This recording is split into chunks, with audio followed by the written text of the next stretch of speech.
او زمون معاشري حالت دا چې ټول نارینه زنانه مشران کشران ناستا ولاړه په ملاسته په هر حالت کې په موبایل کې مصروف وي. دا عظیمه فتنه ده،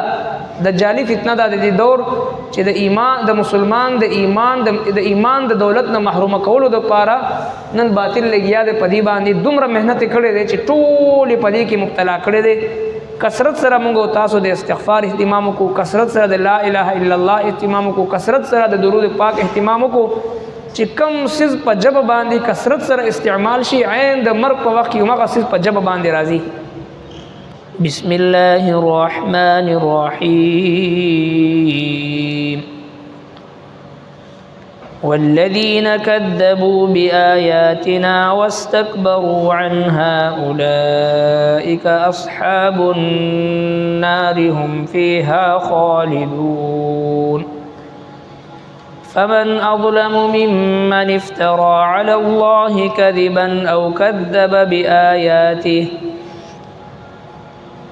أولئك ينالهم نصيبهم من الكتاب حتى إذا جاءتهم رسلنا يتوفونهم قالوا أين ما كنتم تدعون من دون الله قالوا ضلوا عنا وشهدوا على أنفسهم أنهم كانوا كافرين. صدق الله العظيم.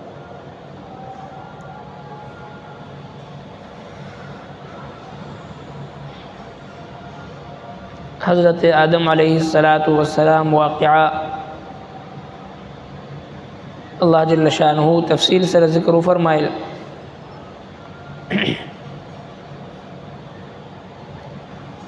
او په آخر کې بیا ټول انسانانو ته ټول بنی آدم ته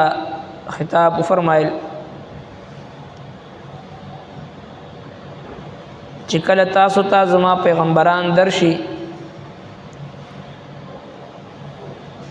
او زما آیتونه هغه در ورسي تاسو ته او بیا زما پیغام تاسو ته در ورسي نو چا چې پرهیزګاری وکړه تقوا اختیار کړه او د خپل اعمالو اصلاح وکړه نو په دغه خلکو باندې نه بس يروي او نه بدوي غمجن وي.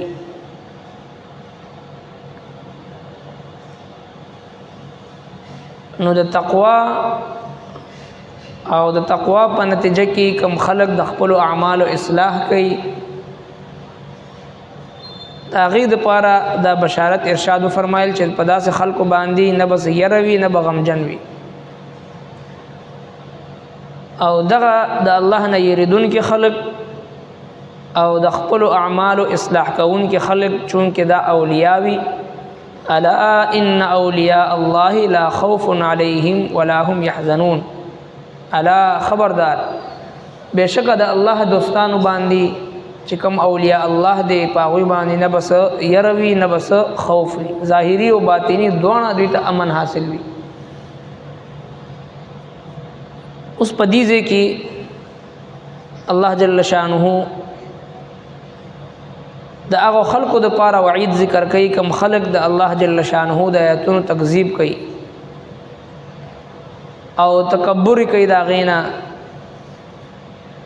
فرمایي چې دا خلق دوزخیان دي دوی به پاغي کې همیشه وي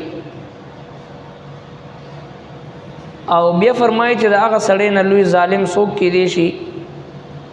چې په الله جل شانه باندې هم افترا کوي دروغ تړي یا د هغه د آیتونو نه انکار کوي تکذیب کوي هغه دروغ غني.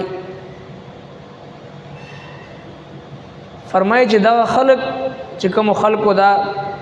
بیماری وي دا مسله پکې وي د الله د آیتونو نه انکار کوي تکذیب کوي چې کله دوی ته د دوی برخه هغه کتاب دوی ته ورسیږي نو دوی دا غینه انکار وکي او چې کله فرشتي راشي د دوی روح قبض کولو د پاره هغه فرشتي به دوی نه تپوس کیږي تاسو د الله جل شانه نه سوا بل چاته عبادت کولو هغه څه شو تاسو هغه معبودان باطله څه شو نو دوی به په دې وخت جواب ورکوي چې هغه خو مونږ نه رک شو او په خپل ځانونو باندې به په خپل شهادت ورکوي چې مونږه انکار کړو مونږه کفر کړو خپل کفر اقرار به په خپل جبه باندې په خپل کوي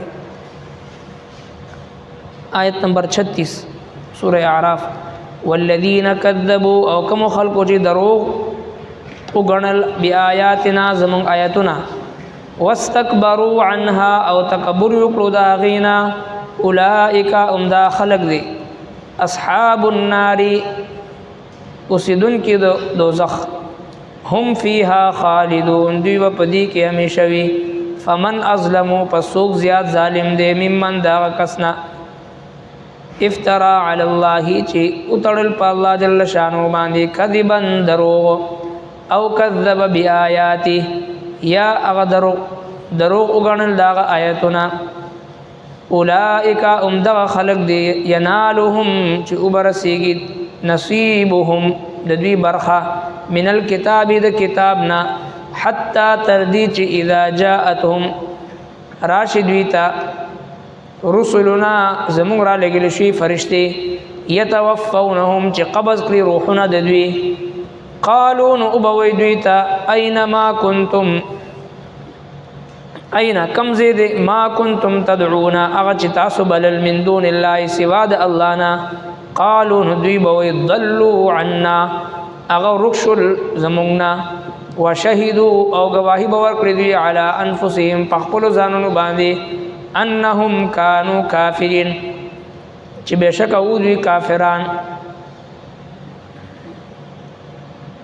د حضرت آدم علیه السلام واقعا چونکه تفصیل سره ذکر شوی نو بیا الله تبارک وتعالى اخر کې ټول انسانانو ته یوزل بیا خطاب فرمایل چې زما پیغمبر درشي زما کتاب زما آیتونه درشي داغه تصدیق کوي او ورپسې الله تبارک وتعالى د منکرینو لپاره وعید ذکر کوي چا چې ومنله تقوا اختیار کړله او د خپل اعمالو اصلاح وکړه نو دغه خلکو د لپاره فرمایل فلا خوف علیهم ولا هم يحزنون نه به پاغوی باندې سیره وي نه به غمجن وي او کم خلکو چې تکذیب وکړو والذین کذبوا بیااتنا کم خلکو چې تکذیب وکړو او د تکذیب سبب څه جوړیږي واستكبروا عنها تکبر وکړو دا غینا نو اکثر د کفر او د انکار او د شرک اکثر سبب چې هغه تکبر وي چې کم انسان کې عاجزي وي هغه ته د فلاح او د کامیابی او د نجات دعوت ورکړي شي نو هغه کې عاجزي وي نو هغه قبلي او دا تکبر یو داسې روحاني بیماری ده چې دا انسان د هر جرم د پاره چې دغه تیاری او دغه تکبر انایت او خود پسندی حب جاه دا داسې بیماری دی چې د دې د وجه نه زمونږ استاد معاشره نن د جنگونو د نفرتونو د دښمنۍ په لپیټ کې ده معمولی شانتي خبره بوي او هر یو فریق او هر یو ډله هر یو جماعت هر یو قبیله هر یو قوم هر یو کس هغه ځان د پاره د انا مسله وګرځي او هغه د اختلاف بنیاد کې خودل شي بیا د هغه په بنیاد باندې قتلونه مرګونه او هر یو جرم چې دی هغه ته بیا غاړه کې خودل شي زمونږ استاد معاشره د جرایمونو ډک دي د قتل او غارتګری نه ډک دي او د قتل او قتال او د دشمنی نه ډک دي دغه بنیاد ته چې موږ رسونو معمولی شانتي خبره وي معمولی شانتي د یو بل درانه وړل وي معمولی شانتي د یو بل د عزت او د تکریم خبره وي نو اغینا د انا مسله جوړ کړو مونږه او اغینا بیا جګړې نفرتونه دشمنی قتل او غارتګری هغه انتها ته ورس نو دغه کافرانو د کفر الله تبارک وتعالى سبب هم دا ذکر کوي چې والذین کذبوا بیااتنا واستكبروا عنها ها کسان چې د ما د آیتونو تکذیب کو دروغ یو ګڼل او تکبر یو کو دا غینا اولئک اصحاب النار هم فیها خالدون دا خلق دا جهنميان دي همیشه به دوی په جهنم کې پراته وي بیا فرمایي چې فمن اظلم ممن افترى على الله كذبا او كذب بآيات د دې کس نه لوی ظالم څوک کې دي چې د الله تبارک وتعالى په ذات باندې هم افترا کوي دروغ تړي او د خپل د خوخي مطابق بدعات او رسومات او خرافات او جون تیری او بیا دغه نسبت الله تبارک وتعالى طرف ته کوي څنګه چې مشرکین مکه لګیاو قسم نوی جهالت هغه ایجاد کړو او بیا دغه نسبت الله تبارک وتعالى طرف ته کو نو الله جل شانو فرمایي چې کله دې خلکو نه فرشتي راځي او د دې روح قبض کوي نو دوی نه به تاسو کوي چې اينما کنتم تدعون من دون الله دا الله نه سوا تاسو ورته عبادت کول او غس شو په دې وخت دی وایي چې ضلوا عنا هغه موږ نه رخص او وشهدوا على انفسهم انهم كانوا كافرين په خپل ځان باندې په خپل گواهی ورکړي اصل کې انسان چې په دنیا کې کم کار په کثرت سره کوي نو په وخت د مرګ کې هغه کار او هغه خبره دغه مخ ته راځي نو لہذا ډېر زیات محتاط اوسېدل پکار دی په 40 غنټې ژوند کې کثرت سره استغفار کثرت سره لا اله الا الله کثرت سره درود پاک خو بد قسمتینا نن زموږ استادو د هر مسلمان عوام او خواص مشران کشران نارینه زنانه اکثر د وخت چې هغه په دې موبایل کې په دې انټرنیټ کې او په دې لغویاتو کې موږ نه ضایع کیږي لګیا دي او علما فرمایي چې ډېر خلک دغه انټرنیټ د وجنه دغه فحاشي او عریانی د وجنه بغیر د کلمینا دنیا نه روان دي بغیر د کلمینا اخري وخت کې د کلمینا محروم شي ځکه انسان چې هر وخت په دغه ګناه کې مبتلا وي بد نظری کې مبتلا وي او د کېدو په وخت کې هم را پاسېدو په وخت کې هم قرآن کریم وایي چې عقلمند او کامل ایمان والا خلق الذين يذكرون الله قياما وقعودا وعلى جنوبهم پناستا په ولاړه په ملاسته د الله ذکر کوي د اسمانونو د ځمکې په پیدا وخت باندې غور او فکر کوي او زمون معاشري حالت دا چې ټول نارینه زنانه مشران کشران ناستا ولاړه په ملاسته په هر حالت کې په موبایل کې مصروف وي دا عظیمه فتنه ده د جعلی فتنه ده د دې دور چې د ایمان د مسلمان د ایمان د دولت نه محروم کولو د پاره نن باطل لګیا د پدی باندې دومره مهنت کړي دي چې ټول پدی کې مبتلا کړي دي کثرت سره موږ تاسو د استغفار اهتمام کو کثرت سره د لا اله الا الله اهتمام کو کثرت سره د درود پاک اهتمام کو